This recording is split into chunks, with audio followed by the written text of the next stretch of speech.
AB normal. Let's talk about Anthony. Let's go. What are we waiting for? I don't really do that unless you guys push me and you push me and you push me, and then I give my 2 cents. I don't feel like talking about Anthony. He's making this giant, huge comeback to AM radio on the weekends, doing 2 hours a week. That's massive news. There's no way he's even going to make $500 a week doing that. There's no way. And look, congrats to your amazing comeback. Oh my God, it's not much more impressive than what I'm doing. Trust me. And for the record, I did part-time AM radio when I was 18 years old. So, but wow, if it leads to a second shift, that'll be amazing. Second shift where they give you a $10 an hour raise, that would be amazing. What bothered me this week was Anthony thinking Sunday radio was a good decision. It might be a good decision for him, but Anthony's not a smart guy. He plays smart, but he's actually not smart at all. And he made the mistake to make it a really, really big deal that he's coming back to radio.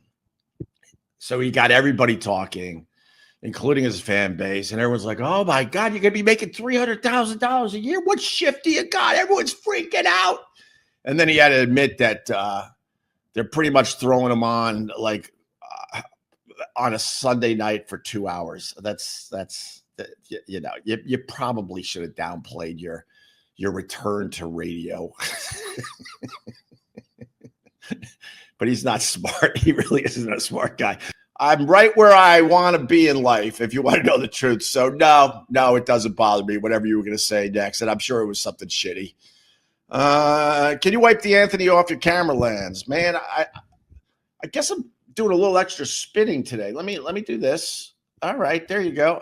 All right, Richulo. Since being fired, Anthony has done nothing but write 2 books, run a podcast, platform for 10 years, and go back to radio. He should try harassing hardworking people for a podcast. All right. You paid $9 for that? You're defending Anthony? He didn't write 2 books. First of all, he barely put pen to paper. One of his books is just a transcript of his stupid show. His media platform, he ran into the ground. I saw the numbers. They tried to hire me twice. He was bleeding money. It's the only reason he got rid of the damn thing.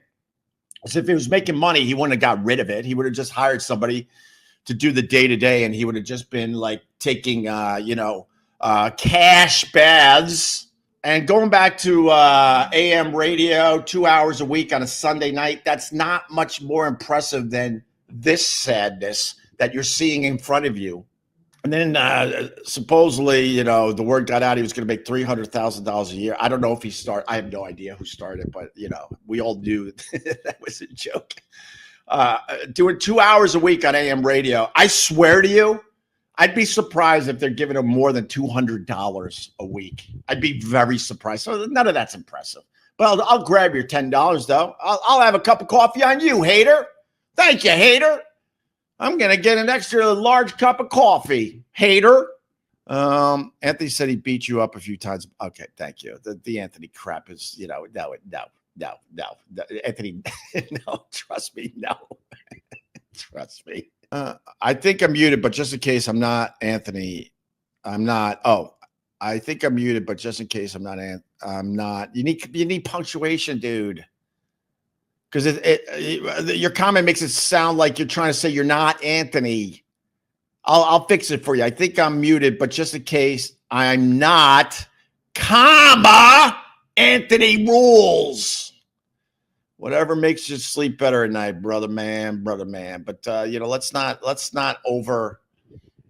get overly excited by his 2 hours a week on AM radio on a Sunday night. Oh my God, did he blow that one? Of course he blew it. He should have said, "Hey man, I think he went on Sid Rosenberg. I do know that. I didn't listen or anything, but he went on Sid Rosenberg. It went well. The company was happy. They're like, you know what? We should get you involved over here." And Anthony should have said, "You know what? They're thinking of getting me involved a little bit here at ABC," but he made it sound like, "Oh my God, we need this genius on WABC." So then his fan base just chomp, chomp, chomp, chomp, chomp, ate it all up. Like, oh my God, Anthony's making a huge return to radio. What shift is he going to have? Is he going to bring back the glory days of Opie and Anthony? How much money is he going to make? He did all that. And then he had to he had to finally admit, well, you see, I'm going to be doing a part-time shift on Sunday nights. Look, I'll say it again. Not much, for real. Not much more impressive than this. Not much more impressive. I don't care. Supposedly, another live streamer just won't shut up about me. Oh, really? Nothing impressive. It's so funny because some of these low-level live streamers, they're doing better than me, but they'll never come close to the success I have. And eventually the little low-level success they're having in the live streaming world, the low level, that's going to go away. And then in the end, what did you do? You did nothing. You did absolutely nothing with your little career. So I don't give a crap. I obviously have the fear of success.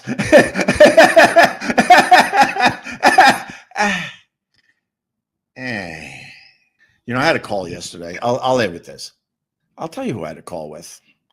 I had a call with my good friend, Tim Sabean, who did a lot for the Opie and Anthony show. He was the one that believed in us back in the day when we were crushing in New York and we desperately wanted to be syndicated. And the company at first couldn't see that. So I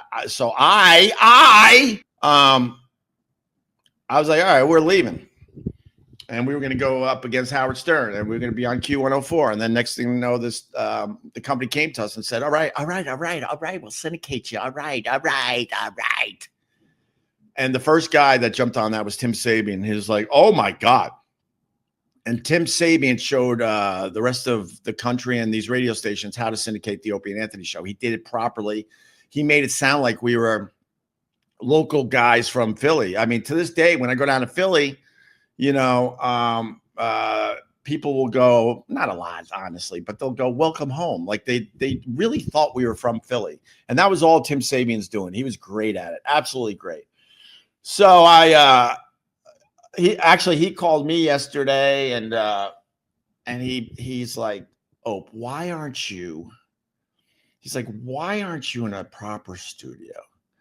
Maybe at a comedy club, talking to all the comedians that are going to be performing that night or that weekend. And I told Tim, I'm like, you're not wrong, Tim, but I also feel like I did it. And I'm trying to figure out something new and different for myself.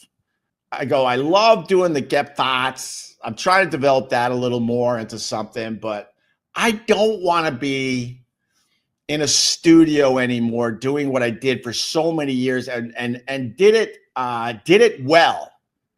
So it would be a bit of a drop off because I can't capture that magic again. That was crazy. I go, I just don't want to do it that way. He goes, but I swear, look, clip it. I don't give a crap, but this is exactly what Tim Sabean said. He goes, but you're the best at it. You're the best at it. I go, I know, Tim, but I did it already. If I could figure out how to make my windowsill show a little better or my live at Get Thoughts a little better, I'd be a happy boy. And to make a few extra bucks. He goes, I understand. I go, thank you. Because Tim is trying to set up, but then again, the reason why Tim calls me from time to time, he's trying to get something together and he absolutely wants to bring me on board. But I keep telling him, I'm like, Tim, you throw me in a studio to rot, I'm not going to like you. And if you get this thing you're working on up and running, he's waiting for funding, supposedly. It's got to be different. Maybe you could build out the basement of Get Thoughts or something, make it different, and then I'll be interested. That was a real conversation yesterday. I like bringing you behind the scenes.